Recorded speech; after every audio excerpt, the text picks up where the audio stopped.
Assalamualaikum warahmatullahi wabarakatuh. Yang saya hormati Bapak Ibu guru PDS dan hari ini kita akan ada kegiatan, yaitu saya akan mempresentasikan visi dan misi dari UPT SD Negeri 2022. Tujuan dari kegiatan ini adalah yang pertama untuk membangun pemahaman bersama. Dari presentasi visi misi ini nanti kita akan memastikan bahwa seluruh komunitas sekolah memiliki pemahaman yang sama mengenai visi dan misi. Pemahaman yang sama ini akan sangat membantu menciptakan keselarasan dalam mengambil kebijakan dan keputusan kita. Yang kedua, untuk meningkatkan motivasi dan komitmen. Setelah memahami visi misi, kita akan memiliki motivasi dan komitmen dalam mencapai visi dan misi dari sekolah ini. Yang ketiga adalah untuk memperkuat kolaborasi. Setelah mengetahui visi misi bersama, ini akan memperkuat kolaborasi karena semua pihak akan bergerak menuju tujuan yang sama. Harapannya seperti itu, Bapak Ibu. Setelah presentasi ini nanti kita akan memiliki pemahaman yang sama terkait visi dan misi SD kita, lalu kita akan memiliki motivasi dan komitmen untuk melaksanakannya dan berkolaborasi mengarah pada satu tujuan yang sama. Visi dan misi dari UPT SD Negeri 2022 ini berasal dari yang pertama identifikasi rapor pendidikan, yang kedua adalah dari telaah masukan dari warga sekolah, dan yang ketiga dari evaluasi dan refleksi.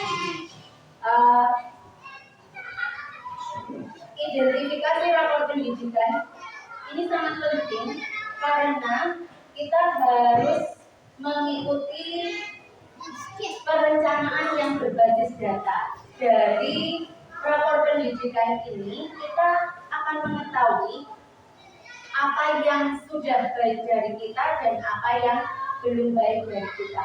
Dan ini nanti kita kaitkan dengan visi dan misi kita bisa mengambil langkah-langkah yang tepat untuk mencapai visi misi kita.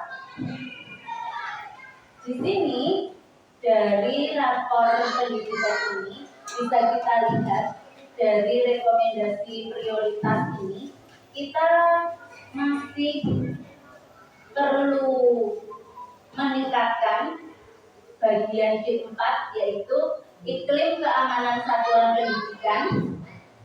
Kemudian ada literasi,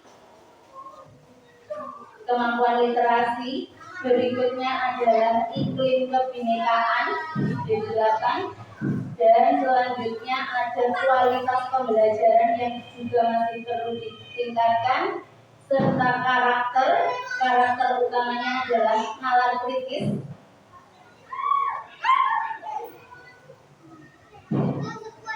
Dan rekomendasi prioritas berikutnya adalah kemampuan numerasi.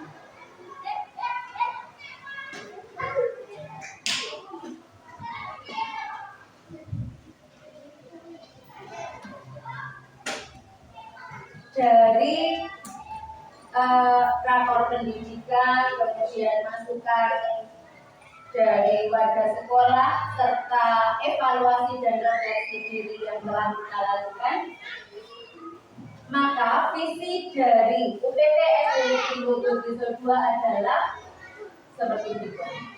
Terwujudnya generasi muda penerus bangsa sebagai pembelajar sepanjang hayat yang berkarakter, religius, inovatif, berprestasi, serta berwawasan ilmu pengetahuan dan teknologi selaras dengan profil pelajar Pancasila.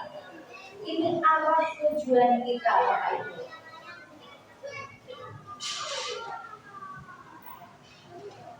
Untuk bisa mencapai visi tersebut, maka misi yang akan dilaksanakan oleh SD kita yang pertama adalah merancang pembelajaran yang menarik dan menyenangkan yang mampu memotivasi peserta didik untuk selalu belajar dan menemukan pembelajaran. Yang kedua, mencetak peserta didik yang berakhlak mulia dan hafal surat-surat pendek Al-Quran juz 30 serta bacaan tahlil.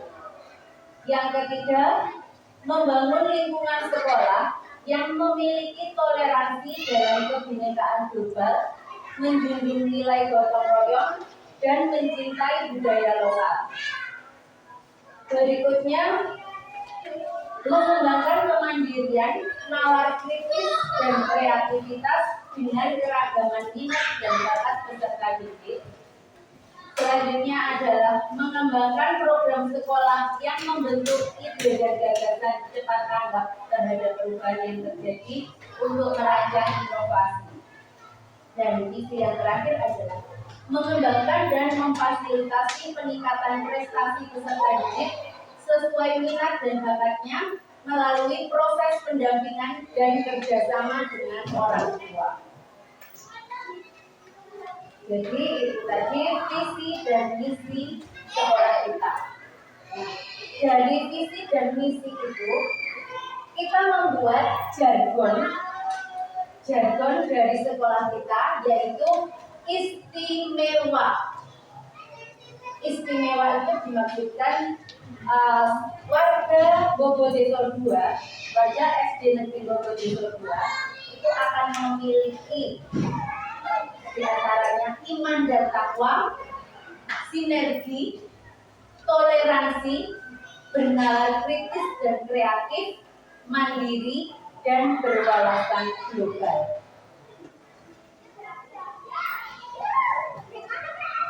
Untuk mencapai visi dan misi itu ada beberapa strategi. Yang pertama, untuk mencapai misi pertama, yaitu misi merancang pembelajaran yang menarik dan menyenangkan yang mampu memotivasi peserta didik selalu belajar dan menemukan pembelajaran, kita dapat melakukannya dengan menciptakan suasana belajar yang nyaman dan kondusif. Yang kedua, kita bisa memvariasikan metode pembelajaran. Jadi pembelajarannya nanti metodenya bervariasi, jangan hanya metode ceramah, terus nanti dengan bisa membuat variasi-variasi metode pembelajaran sehingga kelas yang Anda ampu akan menjadi kelas yang menarik dan menyenangkan. Selain itu, kita bisa memberikan pembelajaran yang bermakna kepada siswa dan mengembangkan keterampilan berpikir kritis dan kreatif. Misi yang kedua bisa kita capai dengan langkah-langkah. Yang pertama, guru menjadi teladan untuk menanamkan nilai-nilai akidah dan akhlak mulia. Kemudian membina hafalan Al-Quran juz 30 dan membiasakan pembacaan tahlil. Misi yang ketiga dilaksanakan dengan menanamkan nilai toleransi, membudayakan gotong royong, dan menumbuhkan kecintaan terhadap budaya lokal. Misi yang keempat bisa ditempuh dengan menciptakan pembelajaran yang berpusat pada peserta didik, mengembangkan kemampuan berpikir kritis, memupuk kreativitas dan inovasi, serta memberikan bimbingan dan pendampingan minat dan bakat peserta didik. Misi kelima bisa kita raih dengan menumbuhkan budaya inovatif di sekolah, memanfaatkan teknologi dan informasi, meningkatkan kemampuan adaptif bagi seluruh warga sekolah. Visi yang keenam adalah membangun kerjasama dengan orang tua siswa serta pemangku kepentingan lainnya. Nah, jadi ini sangat penting ketika kita menginginkan visi dan misi kita itu tercapai. Membangun kerjasama dengan orang tua itu sangat penting karena orang tua itu juga menjadi pilar bagi pendidikan yang kita laksanakan. Program sekolah yang bisa kita laksanakan berdasarkan strategi-strategi tadi untuk mewujudkan visi dan misi sekolah. Yang pertama adalah dengan melakukan kegiatan pembelajaran yang menyenangkan, bermakna, dan memotivasi siswa untuk terus belajar. Kegiatan pembelajaran ini harus berkesinambungan dari kelas 1 sampai kelas 6. Tidak bisa kita berpikir bahwa yang penting itu kelas 1 atau yang penting itu kelas 6, kelas 2, kelas 3 yang penting jalan saja. Itu tidak bisa. Dalam melaksanakan kegiatan pembelajaran untuk mencapai visi yang kita harapkan tadi, kita harus benar-benar melaksanakan kegiatan pembelajaran yang bermakna bagi siswa mulai dari kelas 1, kelas 2, kelas 3, kelas 4, kelas 5, kelas 6. Semuanya penting. Jangan sampai merasa, oh nanti di kelas 2 kita santai saja, nggak apa-apa, biar dilanjutkan di kelas 3 saja. Nanti kelas 3 juga begitu. Kelas 3 santai saja, kita lanjutkan di kelas 4, nanti biar di kelas 4 saja yang memikirkan, yang dari. Nah, hal itu jangan sampai terjadi, karena semua tingkatan itu memberikan masukan yang berarti bagi siswa, akan menunjukkan siswa itu seperti apa.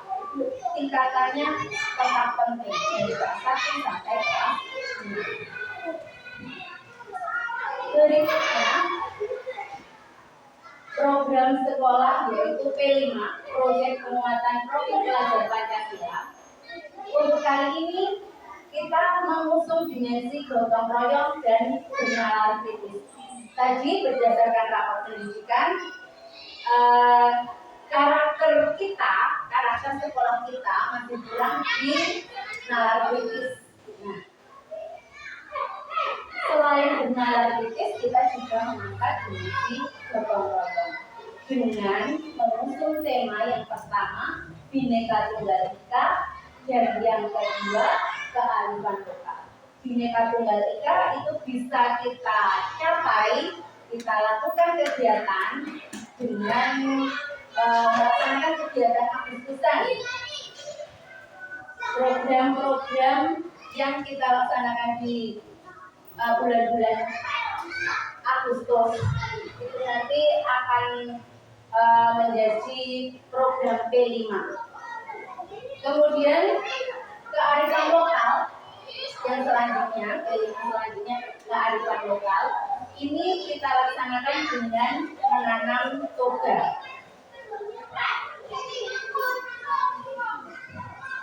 Program P5 ini nanti dikoordinatori oleh Pak Andi dan Bunai.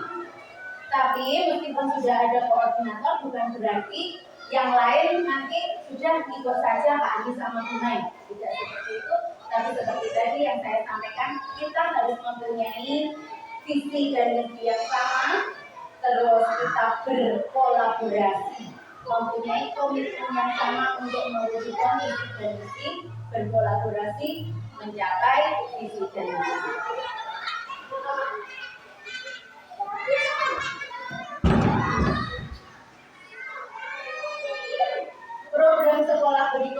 adalah sekolah sak ngajine. Sekolah sak ngajine ini sudah menjadi program dari pemerintah ya. Jadi tapi kita mempunyai program yang penting yang harus kita laksanakan. Yang pertama adalah hafalan surat pendek sesuai dengan isi yang kedua tadi. Hafalan surat pendek ini dilaksanakan setiap hari, dipandu oleh masing-masing guru yang mengaku di kelas itu. Nanti, sekolah sak ngajinya nanti akan dikoordinatori oleh Pak Rosid. Pak Rosid nanti minta tolong setiap kelas itu mempunyai tanggungan mempunyai hal yang harus dicapai, surat yang harus dicapai yang dilaksanakan di kelas itu. Misalnya kelas 1 itu tahun ini harus menghafal, semester ini harus menghafalkan Anas dan ada 3 gitu ya. Ada 3 surat yang harus dihafalkan. Nanti kelas 2 juga itu, semester 1 sendiri, semester 2 sendiri. Jadi nanti sampai kelas 6 anak sudah mempunyai hafalan yang banyak. Kemudian kita juga akan melakukan sholat jamaah, sholat duha dan sholat zuhur. Sholat duha dan zuhur ini, kalau sholat zuhurnya bisa dilaksanakan setiap hari Senin sampai Kamis. Kalau Jumat kita tidak bisa ya, anak-anak sudah berlalu. Selain itu, kita juga melaksanakan tahlil bersama. Tahlil bersama ini dilaksanakan setiap Jumat. Nanti dipandu oleh Kak Rodi. Nah, ini anak-anak kita pandu untuk bisa mimpin tahlil. Karena warga kita ini kan banyak kan di sini masyarakatnya NU ya. Jadi kalau nanti SD sudah bisa hafal tahlil dan bisa mimpin tahlil, itu akan jadi satu potensi yang luar biasa yang mungkin akan dilirik oleh masyarakat, dan kita tidak kalah dengan sekolah lain yang berbasis akademik. Kemudian ada lagi program mengaji untuk memperbaiki akhlak. Ini mengaji memperbaiki akhlak ini maksudnya bukan mengaji Al-Quran membaca, tapi suatu kajian untuk memperbaiki akhlak siswa. Dan yang terakhir adalah Jumat Amal. Jumat Amal itu anak-anak seikhlasnya mengumpulkan amal. Nah, amal ini sebaiknya dikumpulkan per kelas saja. Nanti setelah per kelas dikumpulkan, terus dijadikan satu. Dan jangan lupa kita harus mempunyai catatan dari masukan-masukan setiap hari itu, dan disampaikan juga ke wali murid. Itu nanti jadi amanah kita, dan supaya tidak ada persepsi dari wali murid anak-anak disuruh mengumpulkan amal, nanti untuk apa kemudiannya. Nah, nanti kita punya data yang jelas dan melaporkan kegiatan dari amal itu untuk apa saja. Oke.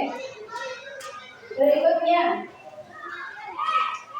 kegiatan literasi numerasi tadi juga masih kurang dari rapor pendidikan, masih menjadi rekomendasi prioritas. Untuk itu kita harus memiliki target membaca buku fiksi atau non-fiksi setiap kelas itu punya target. Nanti monggo setiap guru kelas itu menargetkan berapa buku yang harus dibaca siswa. Di sini nanti tingkatannya akan berbeda ya antara kelas 1 dan kelas 6 itu tentu saja programnya akan berbeda. Mungkin kelas 1 cukup membaca dulu, membaca bisa membaca lancar gitu. Terus kelas 6 itu beda dengan kelas 1, nggak hanya membaca tapi juga bisa membuat rangkuman dari buku yang telah dibaca.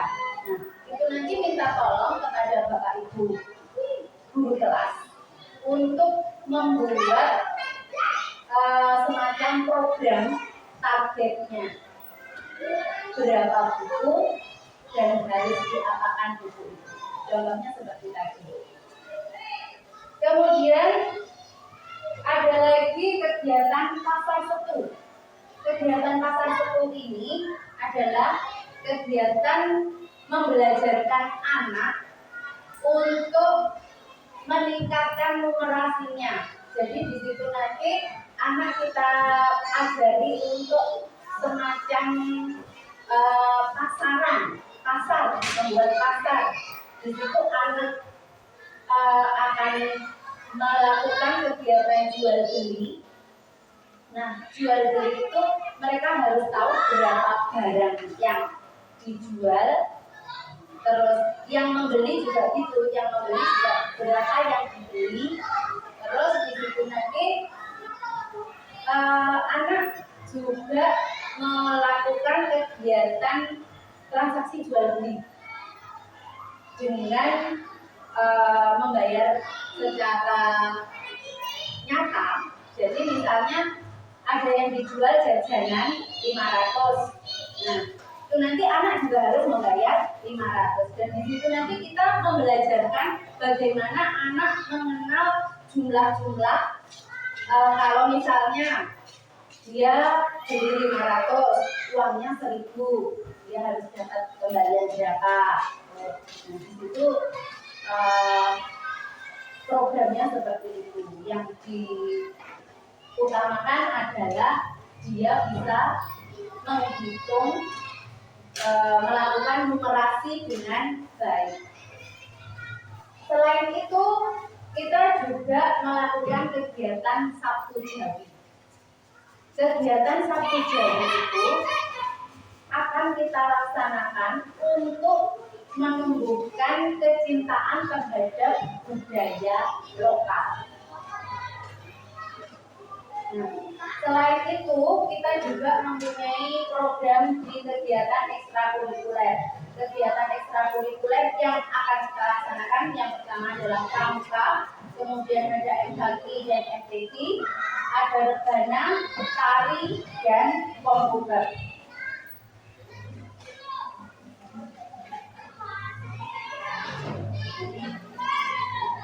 Berikutnya adalah kegiatan komunitas belajar guru istimewa.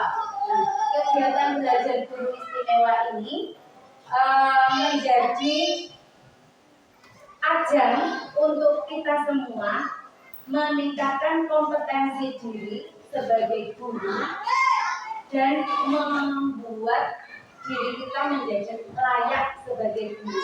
Nah, di sini nanti kita akan bisa sharing pengalaman kita, terus saling melengkapi.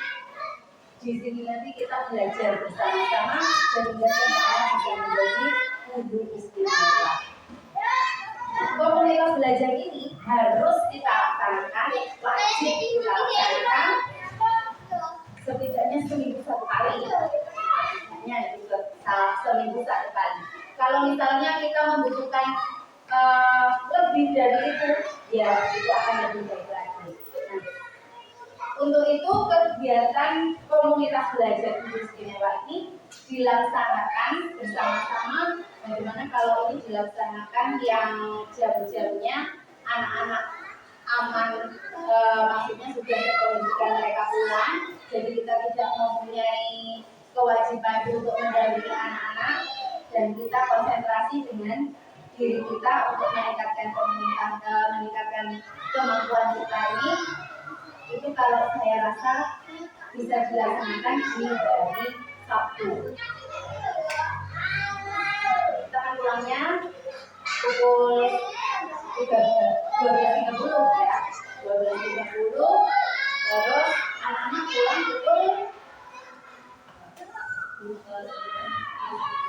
10, yang kelas tinggi pukul 11.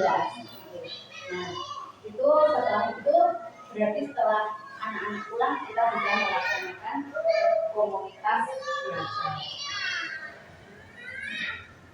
Bapak Ibu, ini tadi visi misi dari sekolah kita dan strategi yang bisa kita laksanakan serta program-program yang bisa dilaksanakan untuk mencapai visi misi tersebut harus kita pahami bersama dan kita memiliki kesepemahaman atas visi dan misi tersebut. Dan tak lupa saya mengingatkan bahwa guru adalah pilar utama dalam mewujudkan visi misi sekolah. Dengan komitmen untuk berkolaborasi mewujudkan visi misi sekolah, semoga kita nanti dapat memberikan layanan pendidikan yang optimal dari UPT Negeri Bogor.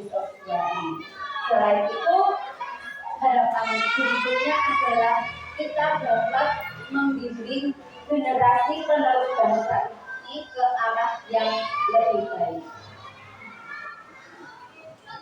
Demikian Bapak Ibu presentasi visi-misi yang dapat saya sampaikan.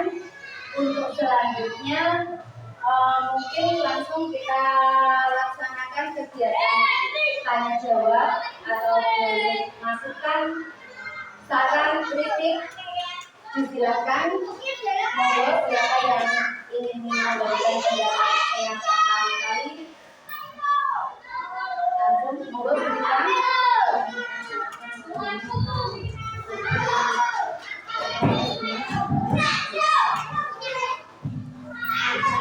Terima kasih atas waktunya. Saya ingin bertanya tentang komunitas belajar. Kan komunitas belajar itu bagi guru juga hal yang masih baru. Nah, nanti disampaikan dalam komunitas belajar itu untuk kemajuan sekolah dan siswa. Bolehkah kalau waktu komunitas belajar dengan tema tertentu itu kita mengajak misalnya perwakilan wali murid untuk bergabung bersama kita. Misalnya suatu ketika kita akan membahas tentang kata tertib. Selama ini kan kata tertib itu hanya terpajang konsekuensinya bagaimana atau bila ada pelanggaran bagaimana, itu kan wali murid belum tahu kalau kita menghukum di sekolah itu misalnya kamu membuang sampah sembarangan berarti kamu ada penghukuman. Jadi nanti misalnya suatu ketika wali murid itu bergabung sama kita itu apa dulu. Jadi ketika ada siswa di dalam kelas itu ada yang melanggar terus kita menghukum, jadi wali murid itu tahu hukumannya yang akan kita berikan. Seperti itu. Terima kasih. Mungkin ada saran dari teman-teman dari pertanyaannya Bu Dita, bolehkah ketika kita melakukan komunitas belajar itu kita mengundang juga wali murid itu? Menurut panjenengan bagaimana?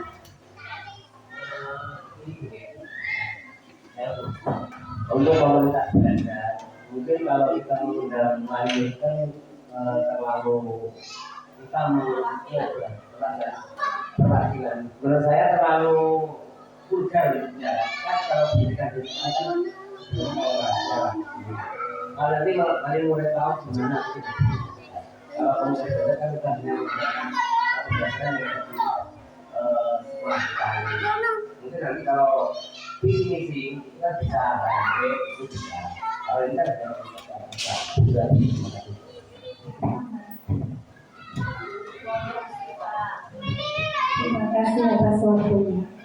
terkait komunitas belajar guru istimewa di sini tujuannya adalah untuk meningkatkan kompetensi guru. Dengan demikian Bu Dita, misalnya ingin menghadirkan wali murid itu mungkin di event yang lain di awal pelajaran mungkin untuk sosialisasi visi dan misi. Nah, terkait untuk siswa yang melanggar, siswa yang belum sesuai dengan kata tertib, itu nanti bisa kita adakan kesepakatan kelas di setiap kelas. Itu seringkali kita harus selalu mengingatkan gitu. Selain itu, kesepakatan kelas itu nanti akan menjadi peraturan kelas dan menjadi tata tertib sekolah itu terapun dalam suatu disiplin, yaitu disiplin sekolah itu dilakukan setiap kelas harus melakukan dari awal apa yang kita sepakati, apa yang nanti kita konsekuensinya apa itu harus selalu diingatkan. Kemudian itu bisa diperbarui sesuai dengan kebutuhan seperti itu. Terima kasih.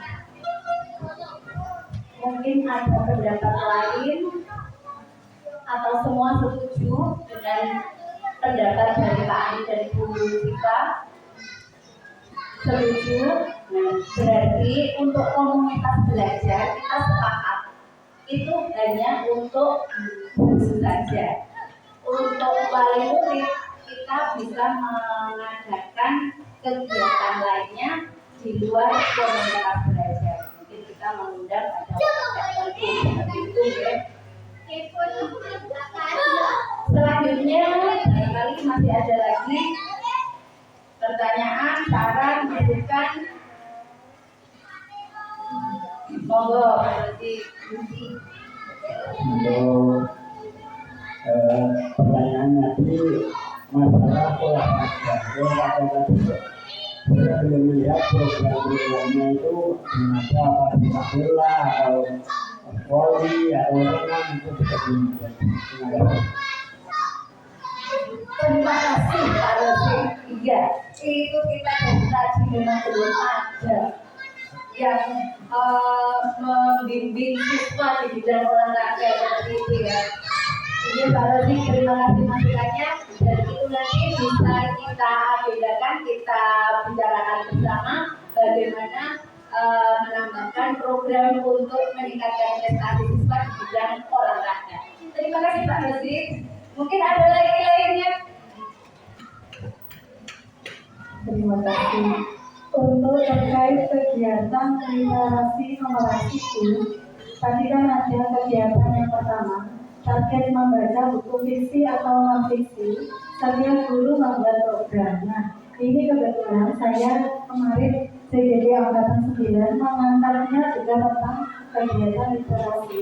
Saya membuat program yaitu Literasi Pagi, terapkan literasi di pagi hari, itu setiap hari Selasa, Rabu, dan Kamis.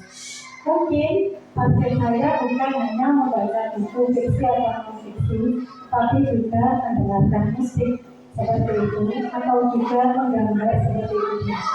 Jadi ini mungkin Bapak Ibu guru yang lain yang ingin menerapkan kegiatan literasi, mungkin targetnya tidak harus membaca buku gitu maksud saya.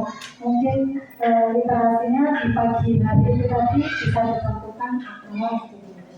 Terus kemudian terkait pasal 1 ini juga yang sudah kita lakukan, akan tetapi pasal 1 itu setelah kegiatan pasal 1 itu mungkin ada bimbingan juga dari wali kelas gitu. Jadi nanti penjualnya itu merekam jualannya apa saja, terus kemudian tadi modalnya berapa, nanti labanya berapa. Mungkin dengan seperti itu menambah wawasan juga. Oh ternyata saya tadi itu jualan rugi, mendapatkan keuntungan dengan seperti itu juga dilanjutkan di kelas itu maksud saya. Jadi tidak hanya sekedar oh ya jualan oh ya sudah itu tidak. Terus kemudian yang ketiga itu ada kegiatan 1 jari, mungkin bisa ditambah 1 jari. Itu kan ada permainan tradisional, mungkin bisa ditambah budaya yang sangat penting yaitu tunggal umur boso. Karena kita itu lupa harus meletakkan di mana ya tunggal umur boso ini, padahal guru bahasa Jawa itu kan ada sendiri ini kalau di sekolah kita. Nah kadang kita kan tidak megang bahasa Jawa, mungkin selama ini dalam bahasa ini bisa saya masukkan ke literasi paling tapi kayaknya waktunya kurang. Sama hari Sabtu itu juga ditambah tentang mengganggu itu dari kelas 1 sampai kelas 6 nanti kita sama-sama bahasa Jawanya ini begini, bahasa itu seperti itu mungkin lebih maksimal lagi seperti itu. Terima kasih Bu. Terima kasih kembali Bu Siva, masukan-masukan yang luar biasa untuk mewujudkan visi kita. Nanti program-program itu akan kita bahas bersama di kegiatan berikutnya ya.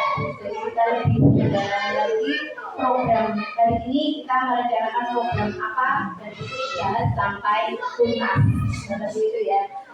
Terus menanggapi tadi untuk yang literasi. Tadi saya membuat program kegiatan seperti itu berdasarkan rapor pendidikan yang bersamaan dengan di sini bahwa kemampuan literasi siswa kita itu masih kurang di kemampuan kompetensi membaca teks sastra. Oleh karena itu kita butuh satu program yang untuk meningkatkan kompetensi membaca teks sastra tadi. Jadi mungkin sementara literasinya utamanya adalah dengan membaca. Tingkatannya yang berbeda seperti yang saya sampaikan tadi, kelas 1 dan kelas 6 tentu programnya berbeda. Tapi masukan-masukan dari Bu Siva tadi sangat bagus sekali dan itu bisa mungkin kita terapkan sebagai kelanjutan. Oke. Selanjutnya tadi bagian berikutnya pasal 1. Pasal 1 tadi masukan dari Bu Siva sangat bagus sekali dan itu mungkin bisa diterapkan oleh Bapak Ibu guru lainnya dan juga mungkin kita bisa meningkatkan pembahasannya di komunitas belajar. Juga kegiatan satu Jawi yang ditandai unggah-ungguh, sangat luar biasa sekali. Oke, ada lagi mungkin dari tambah lagi kita dulu. Menambahkan satu misalnya di hari Sabtu itu sekali kita itu ngadain apa itu pencarian bakat itu loh Bu. Jadi ketika ada lomba yang harus diikuti, kita itu tidak terlalu mesti siapa ya gitu. Kadang kan ada yang ada lomba menyanyi yang tampil bisa dibujuk baik gitu. Mungkin semacam kayak memilah-belah bakat untuk siswa itu bisa dilaksanakan disisirkan di hari Sabtu. Mungkin seperti itu dari. Terima kasih Bu Sita, itu masukan yang sangat bagus dan bisa dimasukkan lagi untuk langkah-langkah agar misi 4 itu terlaksana, mengembangkan kemandirian, nalar kritis dan kreativitas dengan keragaman minat dan bakat peserta. Terima kasih masukannya dari Bu Ning. Terima kasih atas waktu yang diberikan. Di sini saya ingin menanggapi misi nomor 6, mengembangkan dan memfasilitasi perkembangan prestasi siswa sesuai minat dan bakatnya melalui proses pendampingan dan kerjasama dengan orang tua. Saya sangat setuju karena sebagian besar waktu anak itu bersama dengan orang tua. Ketika mereka berangkat ke sekolah itu anak-anak terkadang kondisi emosinya itu masih ada pengaruh dari rumah, sehingga Bapak Ibu guru harus mengerti emosi masing-masing anak ketika melakukan awal pembelajaran, dan untuk itu nanti ada kaitannya dengan prestasi atau hasil belajar yang akan diperoleh anak tersebut.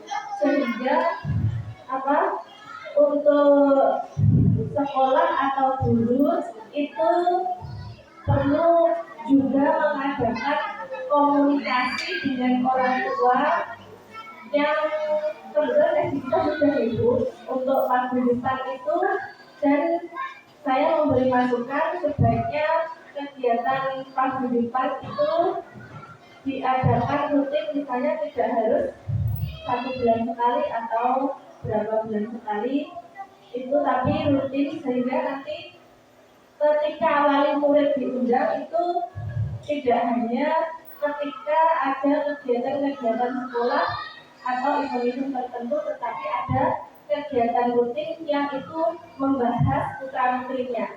Khusus nanti beberapa anak itu terkadang memang perlu pendampingan khusus, dan nanti bisa terjalin komunikasi yang lebih baik lagi untuk anak-anak tertentu tersebut langsung dengan orang tuanya. Terima kasih. Masukan yang baik sekali dari Bu Ning. Mungkin ada masukan-masukan lain menanggapi peningkatan keaktifan paguyuban, gitu ya. Selain keaktifan paguyuban, keaktifan gurunya juga keluar di komunitas belajar. Termasuk saya itu kalau mau di forum, saya itu kurang bisa menggunakan tata bahasa yang bagus menurut saya. Jadi di komunitas belajar itu nanti juga bisa untuk belajar bagaimana kita berbicara di depan orang lain dengan cara digilir seperti itu.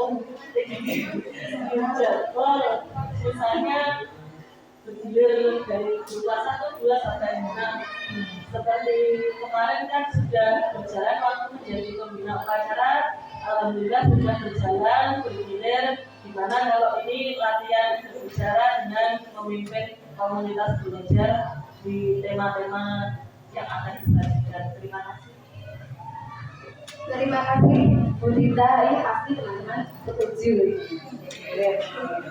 Ya, terus itu nanti juga akan menjadi nyambung ke tadi masuk ke paguyuban.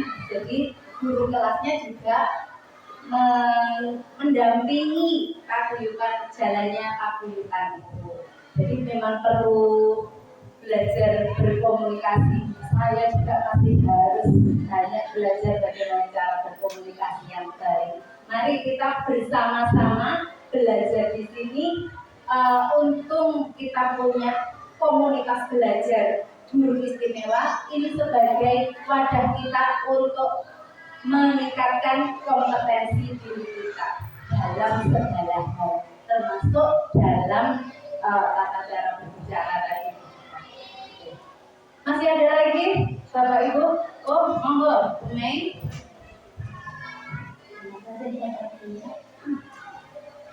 Berdasarkan data pendidikan sekolah kita tentang kelima yang kita tekankan adalah berbagi gotong royong dan semangat kritis. Untuk gotong royong sudah ada kegiatan Agustus seperti itu.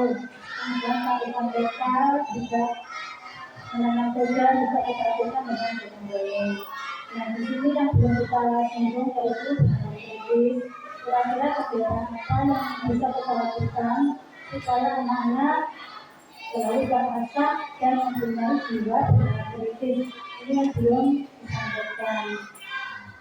Maka kembali, itu saja yang berikut. Terima kasih Bu Mei.